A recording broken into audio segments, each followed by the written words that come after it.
வணக்கம். இன்றைக்கி நம்ம எப்படி முருங்கைக்காயில் சப்பாத்தி செய்கிறேன்னு பார்க்கலாம். அதுக்கு 3 முருங்கைக்காய் அரிஞ்சு குக்கரில் போட்டு கொஞ்சம் தண்ணி ஊற்றி மஞ்சத்தூள் உப்பு போட்டு 3 விசில் விட்டு எடுத்துக்கலாம். நல்லா வெந்ததுக்கப்புறம் இப்போ கரண்டியை வச்சு நல்லா மசிச்சு விட்டு அந்த சக்கையெல்லாம் நல்லா கையில் புழிஞ்சு எடுத்துக்கிறேன். பாருங்கள், அப்படி நல்லா வெந்திருக்கும். அதை கரண்டியாலே நல்லா மசிச்சுக்கலாம்.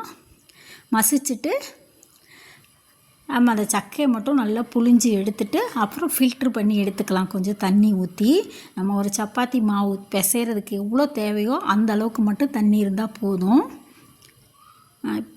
இப்படி எடுத்துகிட்டு நம்ம விதையெல்லாம் கூட நல்லா கையிலே மசிச்சு விட்டுக்கலாம். இப்போ நான் கோதுமை மாவு தேவையான அளவு எடுத்து வச்சுருக்கேன். கொஞ்சம் உப்பு, சில்லி ஃப்ளேக்ஸ் கொஞ்சம், கொத்தமல்லி தலை கொஞ்சம் பொடிசாக அரிஞ்சு போட்டிருக்கேன். 1 ஸ்பூன் ஜீரகம் போட்டிருக்கேன். தேவையான அளவு மிளகாத்தூள் கொஞ்சம், மஞ்சத்தூள் கொஞ்சம், நம்ம காரத்துக்கேற்ப கொஞ்சமாக போட்டுக்கணும். இப்போ நம்ம அந்த முருங்கைக்காய் வேக வச்ச அந்த சாறை எடுத்து ஊற்றி நம்ம கொஞ்சம் கொஞ்சமாக ஊற்றி நல்லா பிசைஞ்சிக்கலாம். நல்லா பிசைஞ்சிட்டு கையாலே நல்லா அழுத்தம் கொடுத்து பிசைஞ்சிட்டு 1 ஸ்பூன் எண்ணெய் ஊற்றி நல்லா பிசைஞ்சு ஊற வச்சிடலாம். நல்லா கையில் அழுத்தம் கொடுத்து பிசையணும். பிசைஞ்சிட்டு ஊற வச்சிடலாம். 1 மணி நேரம் ஊறட்டும். அதுக்கப்புறம் நம்ம எடுத்து உருண்டை பிடிச்சி நம்ம எப்போதும் சப்பாத்தியை திரட்டோம் இல்லையா, அந்த மாதிரியே தேய்ச்சி நல்லா இது பிஞ்செல்லாம் போகாது, நல்லா டேஸ்ட்டாக இருக்கும். நல்லாவே திரட்ட வரும். நல்லா டேஸ்ட்டான சப்பாத்தி நீங்களும் செஞ்சு பாருங்கள். நம்ம பிள்ளைங்களுக்கெல்லாம் முருங்கைக்காய் சீசனில், இந்த சீசனில் முருங்கைக்காயில் என்னென்ன டிஷ்ஷு செய்ய முடியுமோ அதெல்லாம் செய்யலாம். முருங்கைக்காய் ரொம்ப சத்தானது.